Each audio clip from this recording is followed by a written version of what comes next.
Kredibiliti polis di Raja Malaysia sekali lagi dipertikaikan apabila mengheret isu skandal zon bebas Pelabuhan Kelang kepada penyiasatan ke atas Raja Petra Kamarul dan ahli kabinet yang telah membocorkan kertas kabinet melibatkan projek berkenaan.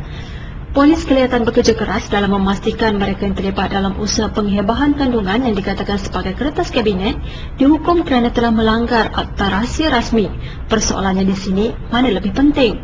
Apa yang pasti, kandungan kertas kabinet itu mendedahkan tentang Menteri Keuangan membuat syur kepada kabinet supaya memberi kelulusan secara retrospektif peningkatan kos pembangunan daripada 1.088 bilion kepada 4.6 bilion zon bebas cukai itu.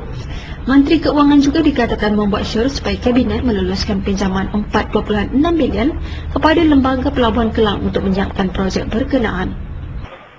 Apabila Musahasan umumkan untuk menyiasat kononnya berlaku pembocoran kertas kabinet berkaitan dengan skandal PKMZ, kita merasakan bahawa Musahasan cuba lari daripada isu yang sebenar.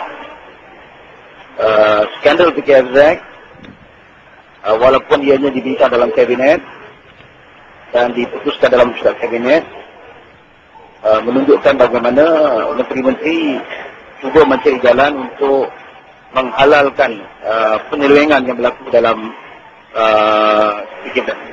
skandal PKMZ ini.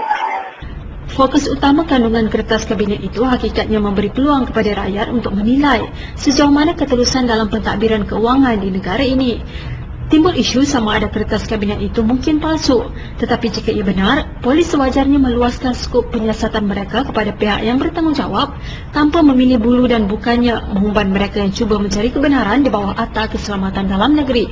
Tetapi nampaknya Musahasan dan seluruh instrumen kepolisian itu ingin mencari siapakah menteri yang bertanggungjawab dan tidak memfokuskan kepada usaha untuk menyiasat bagaimana penyelewengan wang rakyat boleh berlaku, siapa yang terlibat, siapa menteri yang mendalangi skandal ini, dan siapakah orang politik daripada UMNO, MCA dan Datuk Nasional yang mendapat keuntungan. Itu yang sebenarnya yang harus diberikan tumpuan.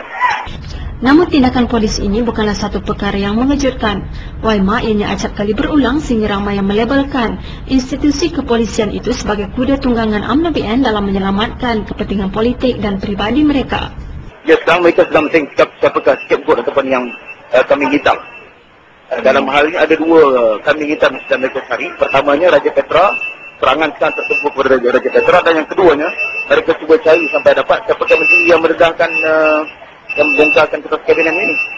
Tiga antara turut mendapatkan respon dari ahli Parlimen Pokok Senang, Datuk Mahfuz Omar berkenaan isu tersebut. Ya, saya melihat bahawa ini satu usaha untuk menutup kes ini dan akhirnya saya menjangka bahawa mereka akan mengisytiharkan bahawa dokumen yang tersiar dalam Malaysia Today itu adalah dokumen yang bukan dokumen kabinet. Itu dokumen rekaan. Dan akhirnya tak ada siapa lah yang kena tangkap. Bagi beliau, apa yang lebih penting ialah mereka yang menggelapkan wang rakyat harus didakwa dan bukannya mereka yang membongkarkan pengkhianatan tersebut meskipun ia melibatkan orang kenamaan dalam barisan kerajaan. Bagi saya bahawa saya minta bahawa polis sepatutnya bukan menyiasat untuk menentukan sama ada dokumen itu betul ataupun tidak. Betul atau tidak? Kerana Datuk Najib sendiri telah pun menyatakan bahawa dokumen itu dokumen yang disahkan sebagai dokumen kabinet. Dokumen kabinet. Jadi apa yang penting sekarang ini ialah bukan siasatan siapa yang membocorkan dan menyebar dokumen kabinet itu. Tetapi apa yang harus disiasat ialah bagaimana kabinet boleh membuat satu keputusan yang melanggari prosedur-prosedur keuangan. Beliau juga turut menggesa kerajaan mengambil langkah mengisytiharkan kertas kabinet yang melibatkan PKMZ sebagai dokumen umum.